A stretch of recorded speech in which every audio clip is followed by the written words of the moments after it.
Hebreus capítulo 1, versículos 13 e 14. E a qual dos anjos disse: jamais, assenta-te à minha destra, até que ponha os teus inimigos por escabelo de teus pés. Não são porventura todos eles, os anjos, espíritos ministradores enviados para servir a favor daqueles que hão de herdar a salvação?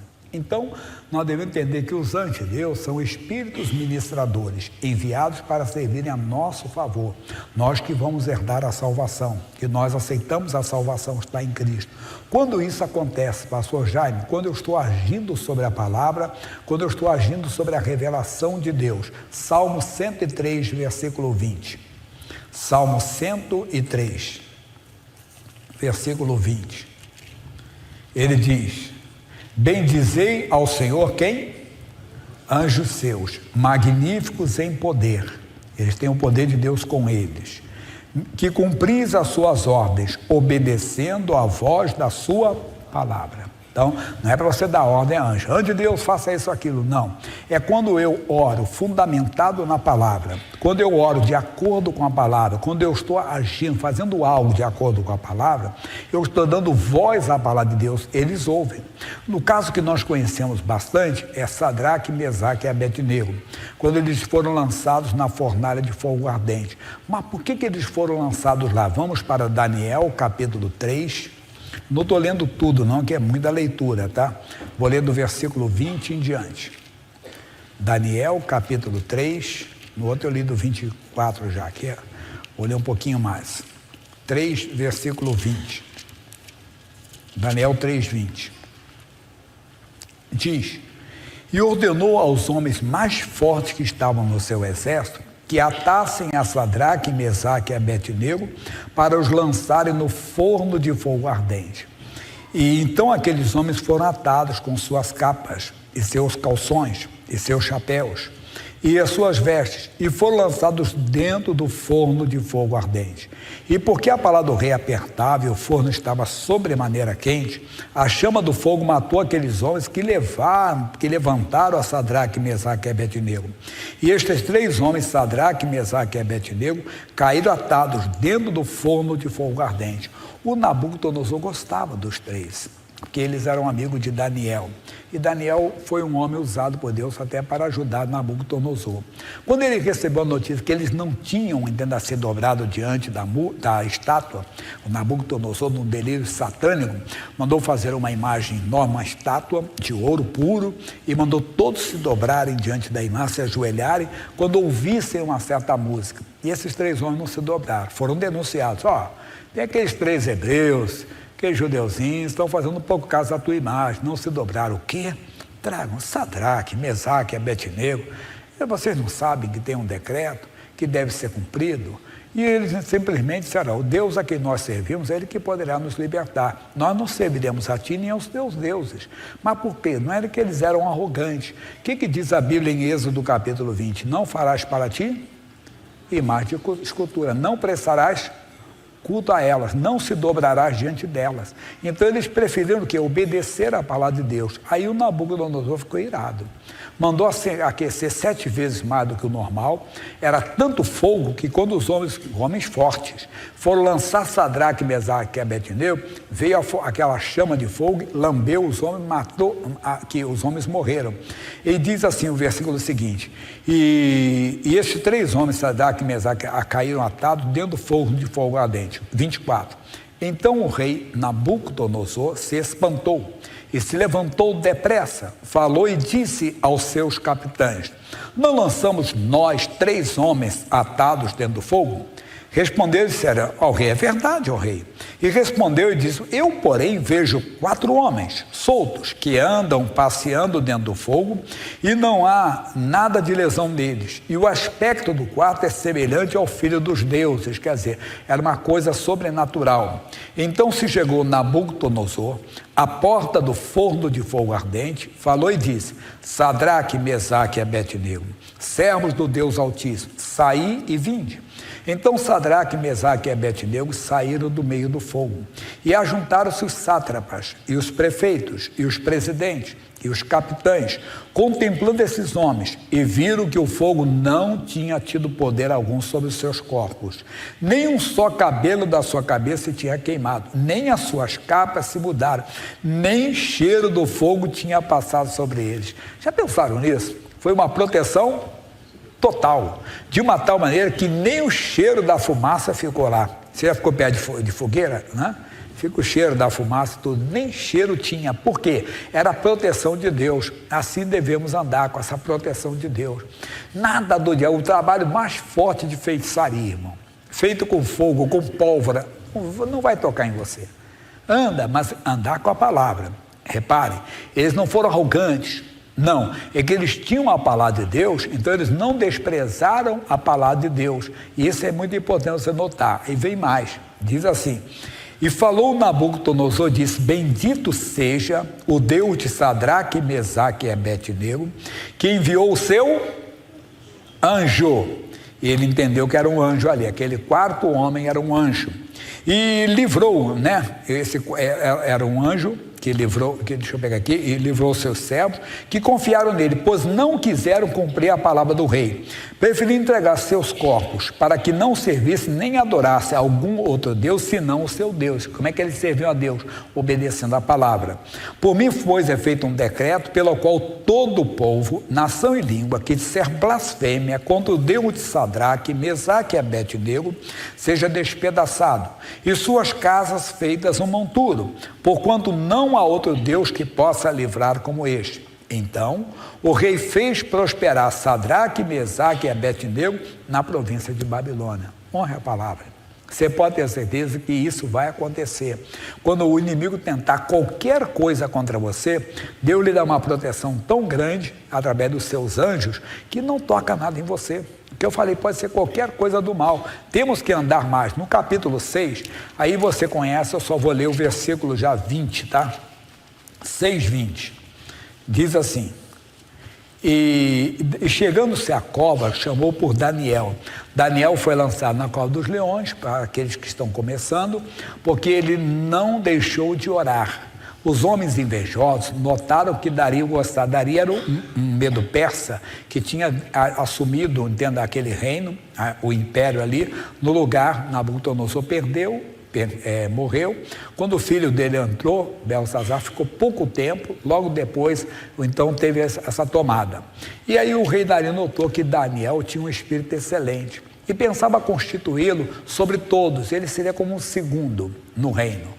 E os homens invejosos disseram: não, nós vamos descobrir, tem alguma coisa errada nesse Daniel, ele não pode ser tão certinho assim. Examinaram, olharam, pesquisaram, não encontraram, mas notaram uma coisa: ele orava 3 vezes ao dia, todos os dias ele orava, dobrava os joelhos. Um deles: vamos fazer um decreto aqui, que ninguém pode fazer um pedido a nenhum Deus, a nenhum homem, a não ser ao rei Dario. E o rei Dario, pensando até que Daniel concordava com aquilo, assinou, mesmo não entendendo. Para que vocês querem isso? Depois ele notou que era uma armadilha, mas não podia fazer mais nada, porque os homens cobraram. Sabe o rei que é uma lei que não pode ser mudada, esse decreto tem que ser cumprido. E foi cumprido. Daniel foi jogado na cova dos leões. O rei ficou triste, não dormiu aquela noite, trouxeram música, comida, ele não queria nada, queria que o dia amanhecesse. Quando amanheceu, ele foi lá para a cova. Então vamos lá. Aí ele diz assim: e chegando-se à cova, chamou por Daniel com voz triste.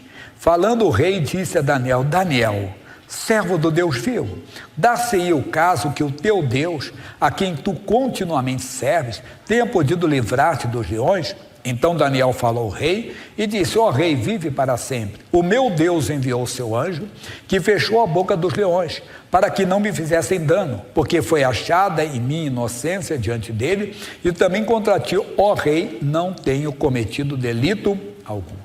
Meu irmãozinho, Deus tem anjo no céu ainda, que vai nos proteger. Quantas vezes você não entende, Deus não tira você da cova dos leões, mas estará com você na cova dos leões. Eu contei de uma senhora que falou para mim: pastor Jaime, eu fiquei triste, que eu pedi a Deus que eu não queria operar, mas eu operei. E ela parece que a minha fé diminuiu muito, parece que eu estou perdendo a minha fé. Não, irmão. Entenda, tem situações que Deus não vai levar, vai estar contigo. Deus esteve com você nessa cirurgia. Como é que foi? Não, realmente a cirurgia foi um sucesso. Então nós não temos que temer. Nós temos que simplesmente viver a palavra, andar na palavra. Aí eu vou deixar um pouco aqui, vamos no Novo Testamento, que se parece que os anjos só aparecem no Velho, não no Novo também. Atos capítulo 10. E havia em Cesareia um varão por nome Cornélio, centurião da corte chamada italiana, piedoso e temente a Deus, com toda a sua casa, o qual fazia muitas esmolas ao povo, e de contínuo orava a Deus. Este, quase à hora nona do dia, viu claramente numa visão um anjo de Deus, que se dirigia para ele e dizia: Cornélio. Este, fixando os olhos nele e muito atemorizado, disse: que é, Senhor? E o anjo lhe disse: as tuas orações e as tuas esmolas têm subido para a memória diante de Deus. Agora, pois, envia homens a Jope e mandem chamar a Simão, que tem por sobrenome Pedro. Este está com certo Simão curtidor, que tem a sua casa junto ao mar. Ele te dirá o que deves fazer. E retirando-se o anjo que lhe falava: basta para nós. Porque esse homem Cornélio, ele não era dos hebreus, não era um judeu, não era de Israel. Mas ele conhecia o Deus de Israel. Ele já tinha ouvido falar dele e ele orava. Ele buscava, mesmo não conhecendo, ele buscava. E a Bíblia diz: buscar-me-eis e me achareis quando? Me buscar de todo o coração.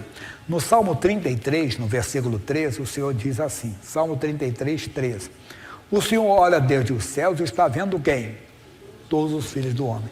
Ele via Cornélio fazendo esmolas, ele não foi um opressor para o povo de Israel, que estava debaixo da opressão de Roma, sendo ele um capitão romano, ele não oprimiu Israel, o povo de Israel. 14, e da sua morada contempla todos os moradores da terra. Ele contemplava Cornélio, mas ainda no 15, ele diz assim, no versículo 15: é ele quem forma o coração de todos eles, que contempla o que? Todas as suas obras. Então ele via o Cornélio querendo conhecê-lo, ele via o Cornélio fazendo caridade para o povo de Israel, então aquilo chegou ao trono de Deus e ele foi recompensado. Deus enviou o seu anjo. Só para você ver que tem anjo no Novo Testamento. No capítulo 12, mais ainda, por aquele mesmo tempo o rei Herodes estendeu as mãos sobre alguns da igreja para os maltratar, e matou a espada Tiago, irmão de João. E vendo que se agradaram os judeus religiosos, continuou mandando prender também a Pedro, que também era judeu. E era o dia dos asmos, e havendo-o prendido, o encerrou na prisão, entregando-o a 4 quaternos soldados, para que o guardasse, querendo apresentá-lo ao povo depois da Páscoa. Pedro, pois, era guardado na prisão, mas a igreja fazia contínua oração por ele a Deus. Quer dizer, a igreja era constante na oração. Nós temos que ser. O diabo está prendendo alguém na bebida, alguém nas drogas, alguém na prostituição e às vezes até, entenda bem, na doença. Jesus falou de uma mulher que andava encurvada e ele disse que aquela mulher era presa por Satanás há 18 anos. Ela tinha um espírito de enfermidade. Ela tinha um espírito de enfermidade. Talvez tenha uma pessoa que tem. Às vezes um espírito que prende, e nós temos que orar para interceder, mas ser constante na oração. Constante não é ficar repetindo a oração, é permanecer naquela. Não adianta, diabo, teu poder está quebrado, fulano é de Jesus, fulano é de Jesus, eu sou de Jesus, vai falando. O diabo não aguenta a oração de um crente. Continuando, ele diz assim: quando Herodes estava para o fazer comparecer, nessa mesma noite estava Pedro dormindo entre 2 soldados, ligado com 2 cadeias, e os guardas diante da porta guardavam a prisão. E eis que sobreveio quem? O anjo do Senhor. Alguém disse que foi bonito, né? Alguém disse: o anjo do Senhor veio libertar o Pedro, mas a oração é que trouxe o anjo. A oração do crente traz o anjo, quando a oração é firmada na palavra, quando você dá voz à palavra de Deus. Ali estava o anjo, e resplandeceu uma luz na prisão, e tocando a Pedro no lado, o despertou: levanta-te, e depressa e caíram das mãos as cadeias. E disse-lhe o anjo: cinge-te e ata as tuas sandálias. E ele o fez assim. Disse-lhe mais: lança as costas a tua capa e segue-me. E saía, e saindo o seguia. Não sabia que era real o que estava sendo feito pelo anjo, mas cuidava que via alguma visão. E quando passaram a primeira e a segunda guarda, chegaram à porta de ferro que dá para a cidade, a qual se lhes abriu por si mesmo. E tendo saído, percorreram uma rua, e logo o anjo se apartou dele. Pronto. Reparem uma coisa nas duas ocasiões. O anjo não pregou nem para Cornélio, nem para Pedro. O que ele está fazendo? Ministrando. Lembra? Deixa eu ler para você não esquecer. Hebreus 1,14. O que ele diz lá? Ele diz assim: não são porventura todos eles espíritos ministradores, então estão ministrando. Quando Paulo estava sendo levado para Roma, o navio em que ele estava sofreu um naufrágio. Antes do naufrágio, o Paulo deu uma exortação, estava todo mundo desanimado, abatido, deprimido. Aí ele falou uma coisa muito importante, Atos capítulo 27, versículo 23, só isso, 23, 24. E ele diz assim: porque esta mesma noite o anjo de Deus, de quem eu sou e a quem eu sirvo, esteve comigo, dizendo: Paulo, não temas, importa que seja apresentado a César, e eis que Deus te deu todos quantos navegam contigo. Está ministrando ao Paulo. É isso que nós devemos de entender. Agora, uma coisa, um alerta: você não tem que ficar procurando ver anjo. Anjo é espírito. Repare o que diz Hebreus 1,14. Não são todos eles espíritos ministrador. Espírito, não, você vê o meu espírito? Você está vendo o meu corpo, né? Claro, coberto, né? Como eu vejo seu corpo coberto, né? É importante, nós estamos vendo isso. A alma e o espírito não vemos. Tem gente que quer ver anjo toda hora. Eu brinco, tem gente que parece estar morando no céu, né? Todo dia ele vê um anjo. E aí até eu contei esses dias: pastor, você já viu anjo? Tive experiências com Deus, mas não vi. Teve em 1984, tive duas experiências muito fortes, 3 praticamente. Esse mesmo ano, um ano que estava começando, foi a primeira vez que eu dirigi uma igreja naquele ano, estava fazendo 40 anos. Eu estava em Salvador, na Bahia, foi a primeira vez que eu saí da minha cidade para uma outra cidade, pelo ministério. E eu estava orando, na travessa da Ajuda com a Avenida Chile, se alguém conhece Salvador lá. Eu estava buscando a Deus, orando. E teve uma hora que eu senti que aquele escritório, uma coisinha pequena, estava cheio da presença de Deus ali. Eu sentia como os anjos batendo asas ali, mas não abri os olhos, vou dizer para você. Não por medo, não, porque estava ligado com Deus mesmo. Então não pode ser que eu vi anjo. Numa outra ocasião, ainda em 84, eu estava morando em Pilares, um bairro do Rio. E era um escritório, tinha a cozinha, os banheiros assim, em cima tinha uma caixa d'água. Eu ia para ali orar. E tinha outros obreiros na igreja, tinha um chamado Flávio, que ele estava do escritório, e ele disse que ficou vendo eu orar na madrugada. Eu estava orando, fazendo um louvor, eu ali buscando. E ele comentou: irmão Jaime, que louvor essa madrugada. Eu disse: irmão, Deus é bom.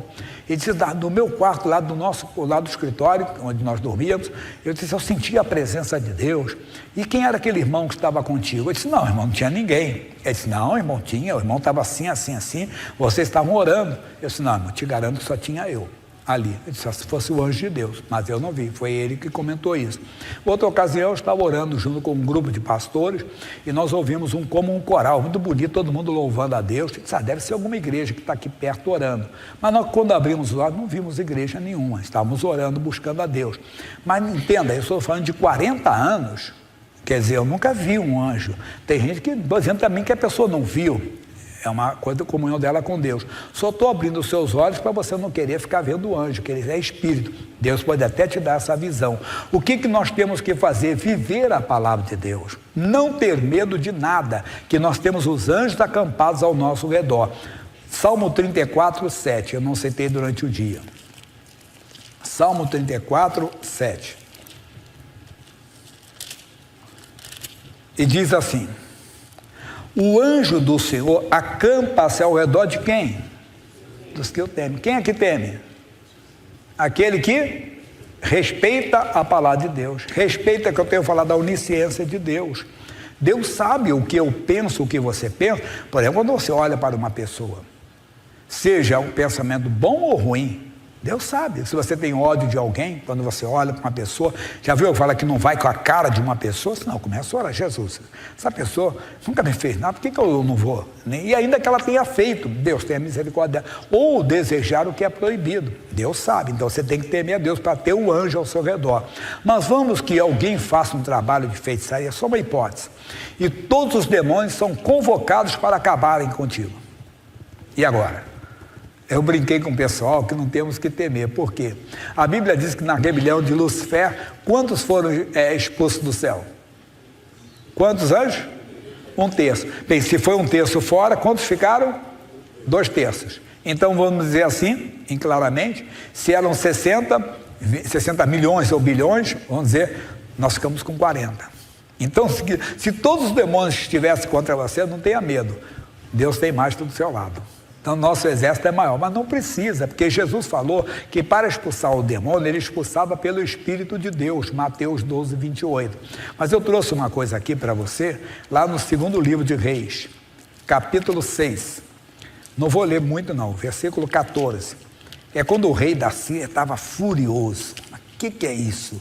Ele falava assim, pessoal, vamos colocar o nosso acampamento em tal lugar que o rei de Israel vai passar por ali. O rei de Israel não passava. Mas no tal dia ele passa, vamos colocar do outro lado em tal lugar que ele vai passar. Não passava. Isso aconteceu algumas vezes. Ele reuniu os generais. Pessoal, quem é o traidor do nosso meio? E um soldado, um jovem, falou, comandante, rei, não há ninguém. Tem um profeta em Israel chamado Eliseu. Tudo que tu planejas escondidas, ele faz por divina revelação ao rei de Israel. Então ele poderia ser humilde e falar, vamos conhecer esse Deus então, vamos convidar esse homem para vir à Síria, quero conhecer, não, maneira bem ditadura mesmo, né? E olha o que ele fez, capítulo 6, versículo 14, segundo Reis. Então enviou para lá cavalos e carros, um grande exército, os quais vieram de noite e cercaram a cidade. E o moço do homem de Deus, o auxiliar de Eliseu, se levantou muito cedo e saiu. E eis que um exército tinha cercado a cidade com cavalos e carros. Então o seu moço lhe disse, ai meu senhor, que faremos? E ele disse, não temas, porque mais são os que estão conosco do que os que estão com eles. Basta para nós. Posso ler, eu vou ler o 17 já. O que ele quer dizer? Que o exército de Deus é maior. É que eu falei, se chegassem todos os demônios, não vai acontecer isso? Todos. Não temos, você tem um exército maior que é o exército de Deus.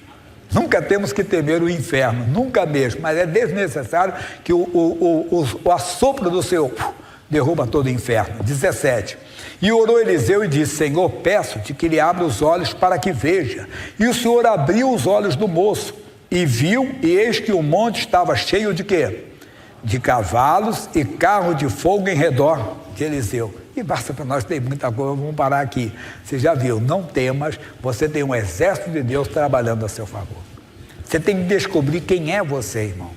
Você é um salvo, e se você é salvo, eles são espíritos ministradores enviados. Nós temos que conhecer muito mais o mundo espiritual, mas repito, não entrar para a religiosidade, não entrar para fanatismo de toda hora ver um anjo, toda hora ver um ser de anjo aí voando por aí, não. É acreditar, entenda bem, que maior é aquele que está conosco do que está no mundo. Essa palavra guarda no seu coração. O exército de Deus está à sua disposição. Amém?